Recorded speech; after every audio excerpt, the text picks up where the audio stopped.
启文第6篇，诗篇16篇。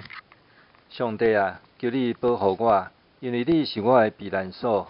我捌对上主讲，你是我的主，只有你是我幸福的源头。地上的圣徒实在真尊贵，甲因做伙是我上大的欢喜。去缀别个神明的人，一定加添痛苦。我毋参与因的献祭，嘛毋敬拜因的神明。上主，你是我的产业，我的福杯，你固守我应得的份额。你将真水的土地分予我，我得到的产业实在真好。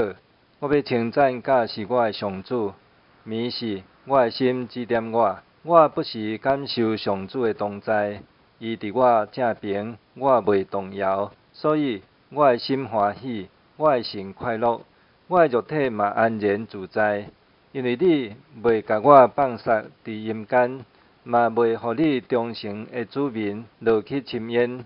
你会指示我人生的道路，伫你面前，我有满满的欢喜；伫你正边，我有永远的快乐。